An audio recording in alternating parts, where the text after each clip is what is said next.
बड़ा मोहब्बत यकजहती पाई जाती थी। पहले जमाने में क्या था कि भाईचारा बहुत ज्यादा था, लेकिन आज के जमाने में ऐसा नहीं है। आज के जमाने में है प्रभु ऐसा, एक भाई भाई का नहीं, एक बहन की नहीं, पति जो है वो पत्नी के साथ सही नहीं रहता है, झगड़े कलेश और ये मादी दूरी ऐसा चल रहा है।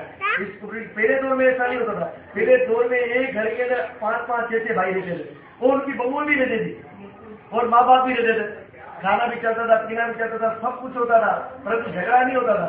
आज आप देख लो, आज के दौर में सारा सिस्टम अलग हो गया, सारा सिस्टम अलग हो गया।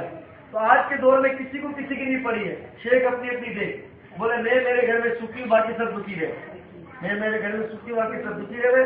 तो इस प्रकार से और आज के दौर के अंदर आप देखें कि भजन कीर्तन अच्छे काम और जितनी भी जो पुरस्कार के काम है सारे के सारे खत्म होते जा रहे हैं। आज के दौर में क्या हो रहा है, शराब को ज्यादा अहमियत दी जा रही है, जुआ को ज्यादा अहमियत दी जा रही है, लड़ाइयों को ज्यादा अहमियत दी जा रही है, और किसी के घर कुटवाने हैं तो उसको ज्यादा अहमियत दी जा रही है, किसी को लड़वाना है तो उसको ज्यादा अहमियत दी जा रही है ना। तो ऐसी चीजों को ज्यादा अहमियत मिल रही है। लेकिन जहाँ पर सत्संग है, कथा है, कीर्तन है और जो है भगवान का नाम है, तो ऐसी चीजों को अहमियत नहीं दी जा रही है। जैसे हम किसी को कहते हैं कि आज आइए आप सत्संग है, सत्संग में चलना है, महाराज आप आइए हमारे पास चलिए, लेकिन वो क्या कहते हैं कि महाराज सुबह जाता हूँ, रात को आता हूँ, टाइम नहीं मिलता है और छुट्टी देते नहीं है। जब अगर किसी की महफिल होती है तो वो 2 घंटे पहले वहां बैठा होता है, क्योंकि वहाँ खाने को अच्छा मिलता है, आंखों को देखने को मिलता है, वहां पर सुनने को मिलता है। तो इसी प्रकार से कहते हैं मंदिर सुना सुना होगा और भरी रहेगी मधुशाला। भगवान के मंदिर आप जाओ, सुने होते हैं, जहाँ पर नाच गाना होता है लोग ज्यादा एंजॉय करते हैं वहां पर और ज्यादा लोग वहां जाते हैं। ऐसा है नहीं, आप कुछ बोलते नहीं, ऐसा है? हाँ तो बोले। तो इसी प्रकार से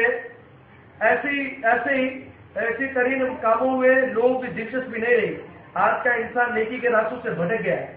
आज से हर कोई आदमी जो है वो नेकी के रास्ते पे नहीं चल रहा है, वो बदी के रास्ते पे चल रहा है और वो अपने आप को उसने ऐसा माया के अंदर झगड़ लिया है, मन मरे ममता मरे मर जाए शरीर, आशा तृष्णा कभी ना मरे कह गए दास कभी। इंसान की इच्छाएं कभी नहीं मरती है, इंसान खुद मर जाता है ना।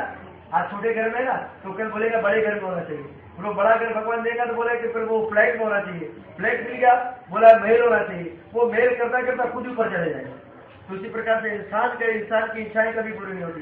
तो भगवान से हमेशा लक्ष्मी से प्रार्थना करना चाहिए हमेशा कि भगवान इतना मुझे दीजिए जिसमें मैं और मेरा परिवार खुश रहे, इतना हमें दीजिए जिससे मैं और मेरा परिवार खुश रह सके।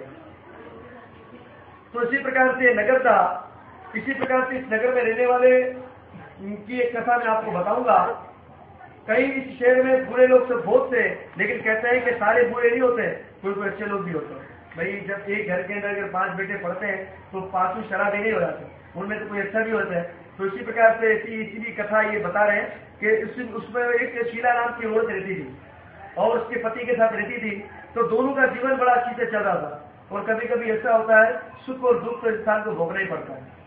आप ये नहीं समझो कि आपकी शादी होगी तो आप जीवन भर हमेशा सुखी रहोगी, नहीं, आपको दुख का भी अनुभव करना पड़ेगा। कभी आपको भूखे रहकर जीवन चलाना पड़ेगा, कभी ऐसा भी होगा कि आप भूखे रहेंगे, आपके बच्चों को आपको खिलाना पड़ेगा।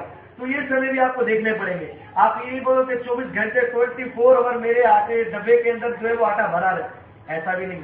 कभी कभी आपको परेशानी, कभी कभी इंसान ऐसा परेशान होता है कि जेब में उसके 10 रुपए नहीं होते। लेकिन ये बात है कि लेकिन ये बात केवल जो है वो धीर पुरुष लोग समझते हैं, लेकिन वो इस बात को दूसरों को प्रगट नहीं होने देते, दूसरों को अपनी मजबूरी बताते नहीं कि आज मेरे बच्चे भूखे, आज ये वो भगवान पर निर्भर रखते हैं कि भगवान सब कुछ करने वाले, ईश्वर ही सब कुछ करने वाले।